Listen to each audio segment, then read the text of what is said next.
नमस्कार, जय हिंद, वंदे मातरम। दोस्तों, मैं आशुतोष आप सभी का अपने यूट्यूब चैनल पर आप सभी का बहुत बहुत स्वागत करता हूं।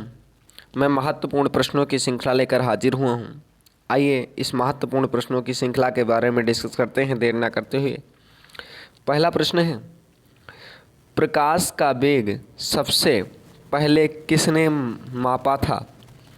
क्या गैलीलियो ने, क्या न्यूटन ने, क्या रोमर ने, क्या आइंस्टीन ने?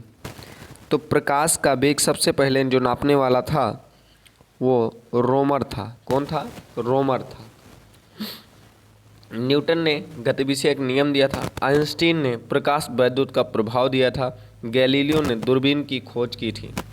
उम्मीद करते हैं मेरी बात अच्छे से क्लियर हो रही होगी। आइए अगले प्रश्न की बात करते हैं। कह रहा है, कांसा निम्नलिखित में से किसकी मिश्र धातु है? क्या तांबा जस्ता का, तांबा और जस्ता का, तांबा टिन का और लोहा जस्ता का? तो कांसा जो है वो तांबा और टिन की मिश्र धातु है। और कई बार पीतल पूछा जाता है, पीतल भी पूछा जाता है। तो पिताजी से याद रखना, पिताजी, पिता से तांबा और जिंक, तांबा और जिंक जब मिलते हैं तो वहाँ पर पीतल होता है। उम्मीद करते हैं बातें क्लियर है। और कांसा, तांबा और टिन जब मिलते हैं तब होता है। आइए अगले प्रश्न की बात करते हैं। क्वेश्चन नंबर 21 के बारे में कह रहा है, ओलंपिक खेल वर्ष 2021 में कहाँ प्रस्तावित हुआ था? क्या चीन में, क्या जापान में, क्या भारत में, क्या ऑस्ट्रेलिया में? तो ओलंपिक खेल की बात करेंगे तो ये जापान में हुआ था। आइए अगले प्रश्न की बात करते हैं। क्वेश्चन नंबर 21 के बारे में कह रहा, निम्नलिखित में से कौन सा तना अपवर्तित भूमिगत तना है? अपवर्तित भूमिगत तना है। क्या मूली, क्या शकरकंद, क्या गाजर, क्या आलू? आप सभी लोग जानते हो गाजर जो है वो भूमिगत अपरिवर्तित तना है। अगला प्रश्न है क्वेश्चन नंबर 23 के बारे में, और अच्छा प्रश्न है, समझते हैं इसके बारे में। कह रहा है, क्वेश्चन नंबर 23 के बारे में समझना है और जानते हैं अच्छे प्रश्नों के बारे में। राष्ट्रपति की सेवानिवृत्ति आयु क्या है? क्या 70 वर्ष, 80 वर्ष, 75 वर्ष या इनमें से कोई नहीं? तो राष्ट्रपति कितने भी वर्ष का रह सकता है। हमारे भारत की स्थितियां हैं तो इसका डी विकल्प सही है। अगला प्रश्न क्या है? क्वेश्चन है, कह रहा है, निम्नलिखित में से वह धातु कौन सी है जिसका ऑक्साइड परत बनने के कारण क्षरण नहीं होता? क्या तांबा, क्या एल्युमिनियम, क्या लोहा, क्या जस्ता? तो किसका क्षरण नहीं होता? तो आप सभी लोग जानते हो एल्युमिनियम का क्षरण नहीं होता। अगले प्रश्न की बात करते हैं। क्वेश्चन नंबर 25 के बारे में और समझने का प्रयास करते। कह रहा, भारत के उच्चतम न्यायालय को प्राप्त है मूल अधिकार क्षेत्र, परामर्शदायी क्षेत्र, अधिकार क्षेत्र, अपीलीय और परामर्शदायी अधिकार क्षेत्र, या मूल या अपीलीय या परामर्शदायी अधिकार क्षेत्र? आप सभी लोग जानते हो तो किसका विकल्प है? मूल या अपीलीय या परामर्श क्षेत्र। विकल्प नंबर डी इसका सही आंसर है। आइए अगले प्रश्न की बात करते हैं। क्वेश्चन नंबर 26 के बारे में कह रहा, निम्नलिखित में से वह मसाला पदार्थ कौन सा है जो जड़ों से प्राप्त होता है? क्या लौंग, क्या हल्दी, क्या दालचीनी या इनमें से कोई नहीं? तो आप सबको अच्छी तरीके से पता है जो हल्दी होती है वो जड़ों से प्राप्त होती है, अंत और सब नहीं। आइए क्वेश्चन नंबर 27 के बारे में और 27 के बारे में चलते हैं। कह रहा, रेड इंडियन निम्नलिखित में से किस क्षेत्र के हैं? क्या न्यूजीलैंड के, उत्तरी अमेरिका के, श्रीलंका के या केन्या के? तो आप सभी लोग जानते हो रेड इंडियन उत्तरी अमेरिका के। कौन से हैं? उत्तरी अमेरिका के हैं। अगला नंबर 28 क्वेश्चन के बारे में जानना चाहते हैं। कह रहा है, स्वेज नहर किसको जोड़ता है? क्या भूमध्य सागर को लाल सागर से, क्या बाल्टिक को कैस्पियन सागर से, भूमध्य सागर को उत्तरी सागर से, लाल सागर को कैस्पियन सागर से जोड़ता है। आप सब लोग जानते हो जो लाल सागर है वो स्वेज नहर जो है वो लाल सागर को किससे जोड़ता है? भूमध्य सागर से जोड़ता है। विकल्प नंबर इसका ए सही सटीक आंसर है। उम्मीद करते हैं मेरी बात अच्छे से क्लियर हो रही होगी। बल्कि इसी जो अटलांटिक महासागर से भूमध्य महासागर को अलग करने वाली जनसंधि जो है, जो जोड़ती है इसको, वो है जिब्राल्टर जनसंधि। बहुत इंपॉर्टेंट है। अगला प्रश्न है क्वेश्चन नंबर 29 के बारे में। कह रहा कुतुब मीनार को जैसे हम आज देखते हैं उसका पुनर्निर्माण किया गया था बलबन द्वारा, अलाउद्दीन खिलजी द्वारा, सिकंदर लोदी द्वारा या फिरोज शाह तुगलक द्वारा। तो आप सभी लोगों को पता है किसके द्वारा किया गया था? ये फिरोज शाह तुगलक द्वारा उसका पुनर्निर्माण कराया गया था। आइए अगले प्रश्न की बात करते हैं 30 के बारे में। आज के प्रश्न नंबर 30 के बारे में चलते हैं और समझने का प्रयास करते हैं। कह रहा है इब्न बतूता किसके शासनकाल में भारत आया था? क्या इल्तुतमिश के शासनकाल में आया था, क्या अलाउद्दीन के शासनकाल में आया, या मोहम्मद बिन तुगलक के शासनकाल में आया, या बलबन के का शासनकाल में आया था? तो आप सभी लोग जानते हो मोहम्मद बिन तुगलक के शासनकाल में इब्न बतूता भारत आया था। आज के अगले प्रश्न की 31 नंबर प्रश्न के बारे में बात करते हैं। कह रहा निम्नलिखित में से कौन सा घटक हरित क्रांति लाने वाला कृषि नीति का अंग नहीं रहा है? क्या रसैक्स की अधिक सघनता, या गारंटित अधिकतम दाम, या नई कृषि प्रौद्योगिकी, या निवेशों का पैकेज? तो आप सभी लोग जानते हो इसका बी विकल्प सही है, गारंटिड अधिकतम दाम। अगले प्रश्न की बात करते हैं क्वेश्चन नंबर 32 और 33 के बारे में। कह रहा है उस खाद्य फसल का नाम बताइए जो भारत में सबसे अधिक उपजती है, सबसे ज़्यादा उपजती है। तो वो उपजने वाली जो फसल है, क्या गेहूं है, क्या ज्वार है, क्या मक्का है, क्या चावल है? तो आप सभी लोग जानते हो चावल यानी धान उगता है। अगला प्रश्न है पृथ्वी के सबसे नज़दीकी कौन सा तारा है? क्या सूर्य है, क्या ध्रुव है, क्या चित्रा है, क्या अल्फा सेंचुरी है? तो आप सभी लोग जानते हो सूर्य के सबसे नज़दीक, पृथ्वी के सबसे नज़दीक जो तारा है वो कौन सा है? सूर्य है, सूर्य है। आइए अगले प्रश्न की बात करते हैं क्वेश्चन नंबर 34 के बारे में।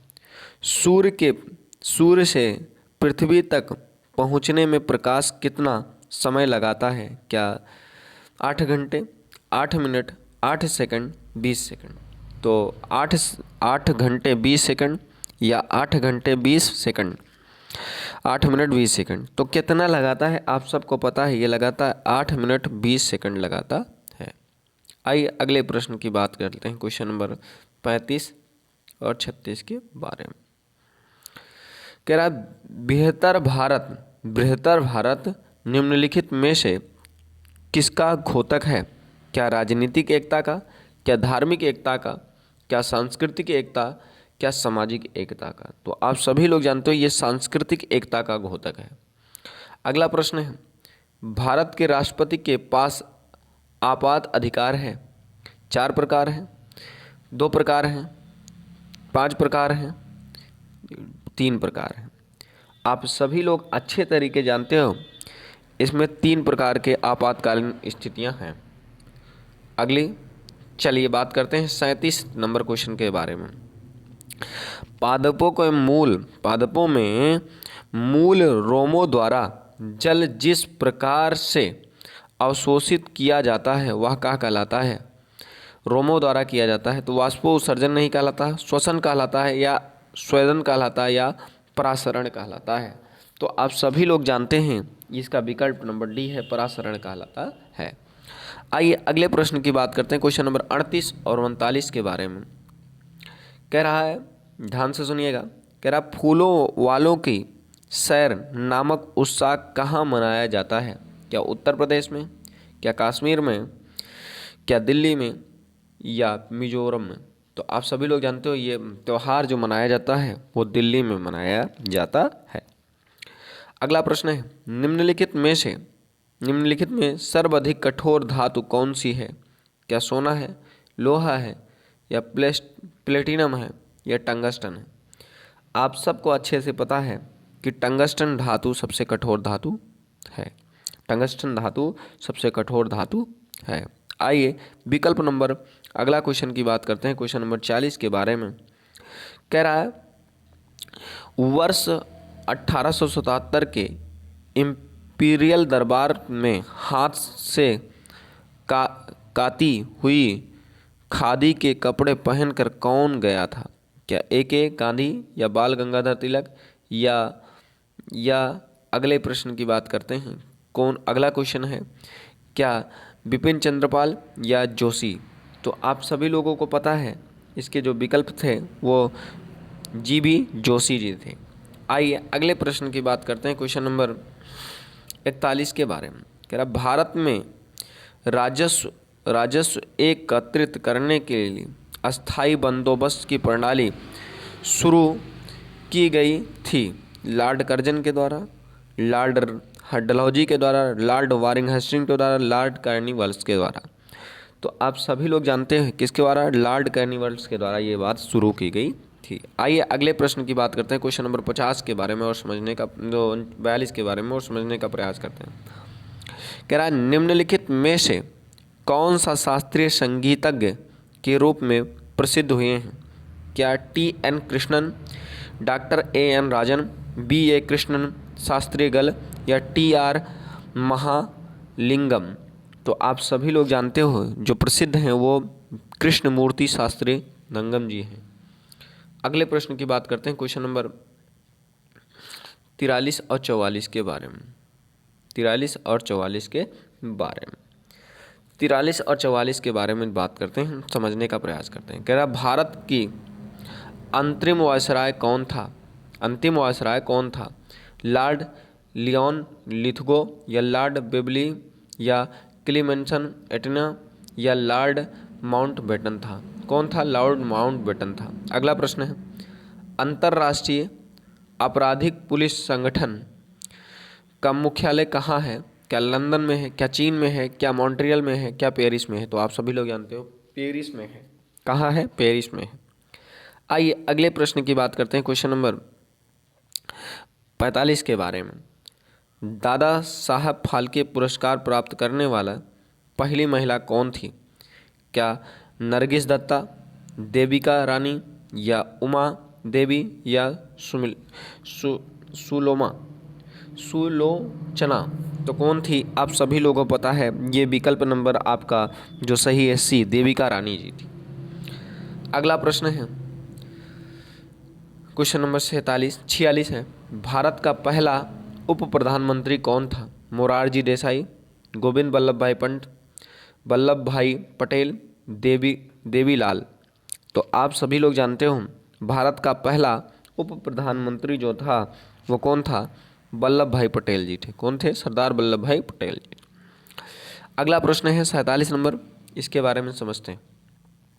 कह रहा है, भारत का पहला इंजीनियरिंग कॉलेज कहाँ स्थापित था? मुंबई में, वाराणसी में, रुड़की में और कलकत्ता में? तो पहला की बात करूंगा, आप सबको पता है रुड़की में पहला इंजीनियरिंग कॉलेज स्थापित हुआ था। आइए अगले प्रश्न की बात करते हैं, 48 नंबर प्रश्न के बारे में जो बहुत इंपॉर्टेंट है। कह रहा है, भारत में प्रांतीय स्वाधीनता शुरू की गई थी। क्या भारत परिषद अधिनियम 1919 में, भारत सरकार अधिनियम 1919 में, भारत सरकार अधिनियम 1935 द्वारा या भारत स्वतंत्रता अधिनियम 1947 द्वारा? तो किसके द्वारा शुरू की गई थी? आप सबको पता है 1935, भारत सरकार अधिनियम 1935 द्वारा शुरू की गई थी। आइए अगले प्रश्न की बात करते हैं, क्वेश्चन नंबर आज के अंतिम प्रश्नों के बारे में। कह रहा है, यामिनी कृष्णमूर्ति किस नृत्य की कलाकार हैं? क्या भरतनाट्यम, क्या कुचिपुड़ी या कथक या ए बी दोनों विकल्प से? तो आप सभी लोग विकल्प दे सकते हैं कि भरतनाट्यम की भी है और कुचिपुड़ी की, यानी इसका विकल्प नंबर सी इसका करेक्ट आंसर है। आज का अंतिम प्रश्न और प्रश्नों की सीरीज आपको कैसी लगी कमेंट करके हमें ज़रूर बताइए। चलते हैं अगले प्रश्न में। कलमकारी कहाँ की प्रचलित लोक कला है? क्या आंध्र प्रदेश की, क्या मध्य प्रदेश की, क्या कर्नाटक की, या तमिलनाडु की? तो आप सभी लोग जानते हो कहाँ की है, तो ये आंध्र प्रदेश की कला है। उम्मीद करते हैं मेरी बात आपको अच्छे से क्लियर हो रही होगी। अगर आपको वीडियो अच्छा लग रहा हो तो चैनल को लाइक और सब्सक्राइब कर दीजिएगा और अपने मित्रों तक अधिक से अधिक शेयर कर दीजिएगा। बाकी अगर इसका आप PDF चाहते हैं तो हमारा एक टेलीग्राम चैनल है जिसका नाम ही है JMD एग्ज़ाम क्रैक। आप इसको जाकर अवश्य ज्वाइन कर लें, जिससे आपको इस पे PDF आराम से मिलता रहे। आपको अगर चैनल के सब हर बातें अच्छी लग रही हों तो चैनल को लाइक और सब्सक्राइब करना मत भूलिएगा। मिलते हैं नेक्स्ट वीडियो में, तब तक के लिए जय हिंद, वंदे मातरम। दोस्तों अपना बहुत बहुत ख्याल रखिएगा और ऐसे ही वीडियो पाने को चैनल को सब्सक्राइब कीजिएगा। धन्यवाद।